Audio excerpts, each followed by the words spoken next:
Assalamualaikum warahmatullahi wabarakatuh.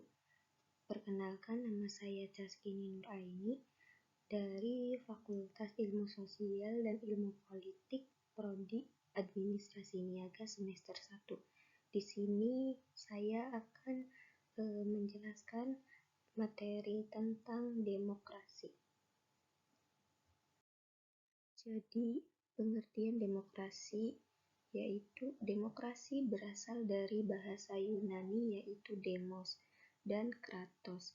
Demos bermakna rakyat atau khalayak, sementara kratos bermakna pemerintahan. Demokrasi sebagai pemerintahan yang mengizinkan dan memberi hak kebebasan kepada warga negaranya untuk berpendapat serta turut serta dalam pengambilan keputusan di pemerintahan. Adapun beberapa pengertian demokrasi menurut para ahli.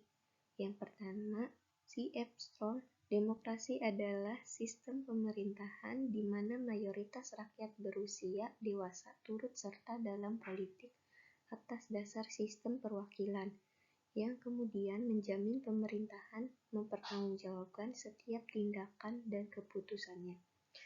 Yang kedua, Harris Schott, demokrasi sebagai bentuk pemerintahan rakyat. Karenanya, dalam kekuasaan pemerintahan terdapat porsi bagi rakyat atau orang banyak untuk mengatur, mempertahankan, dan melindungi dirinya dari paksaan orang lain atau badan yang bertanggung jawab memerintah. Yang ketiga, Aristoteles, yaitu prinsip demokrasi adalah kebebasan. Karena hanya melalui kebebasanlah setiap warga negara bisa saling berbagi kekuasaan di dalam negaranya. Demokrasi menurut Aristoteles adalah sebuah kebebasan setiap warga negara.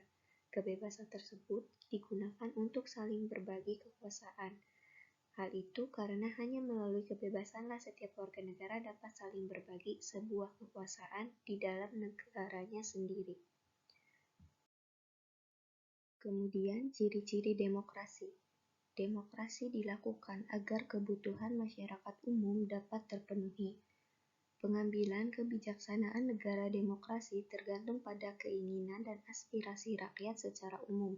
Sebuah negara sendiri dikatakan telah menerapkan sistem demokrasi jika telah memenuhi ciri-ciri berikut ini. Yang pertama, yaitu memiliki perwakilan rakyat.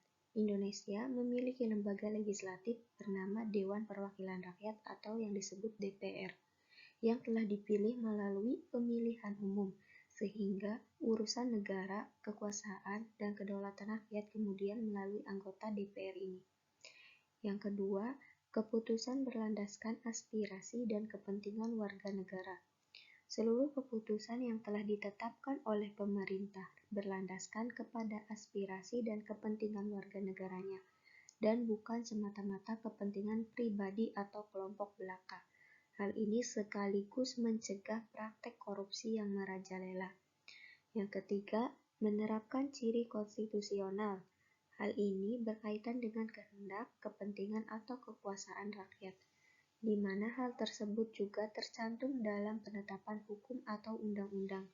Hukum yang tercipta pun harus diterapkan dengan seadil-adilnya. Yang keempat, menyelenggarakan pemilihan umum. Pesta rakyat harus didengar secara berkala hingga kemudian terpilih perwakilan atau pemimpin untuk menjalankan roda pemerintahan.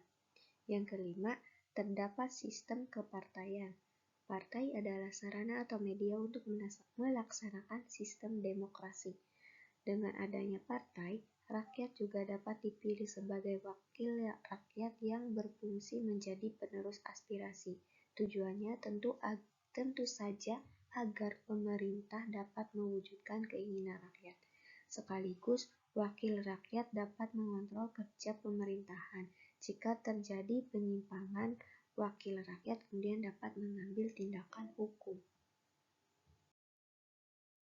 Lalu, tujuan demokrasi secara umum, tujuan demokrasi adalah menciptakan kehidupan masyarakat yang sejahtera, adil, dan makmur dengan konsep mengedepankan keadilan, kejujuran, dan keterbukaan bagi negara demo.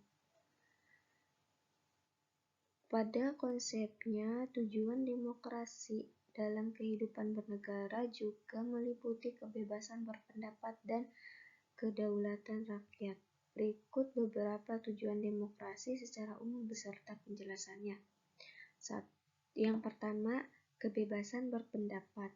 Tujuan demokrasi adalah negara yang menganut sistem pemerintahan demokrasi di mana rakyatnya memiliki kebebasan untuk memberikan pendapat dan menyuarakan aspirasi dan memberi kebebasan dalam berpendapat dan berekspresi. Ekspresi mereka, hal ini juga hal yang fundamental bagi negara demokrasi. Yang kedua, menciptakan keamanan dan ketertiban. Secara umum, demokrasi bertujuan menciptakan keamanan, ketertiban, dan ketentraman di lingkungan masyarakat. Demokrasi akan menjamin hak-hak setiap warga negara dan mengedepankan musyawarah untuk memecahkan solusi bersama agar terjalin keamanan bersama di lingkungan masyarakat. Yang ketiga, mendorong masyarakat aktif dalam pemerintahan. Demokrasi mengedepankan kedaulatan rakyat, sehingga rakyat akan dilibatkan dalam setiap proses pemerintahan, mulai dari pemilihan umum secara langsung hingga memberi aspirasi terkait kebijakan publik. Rakyat yang didorong aktif terlibat dalam bidang politik guna memajukan kinerja pemerintahan negara tersebut.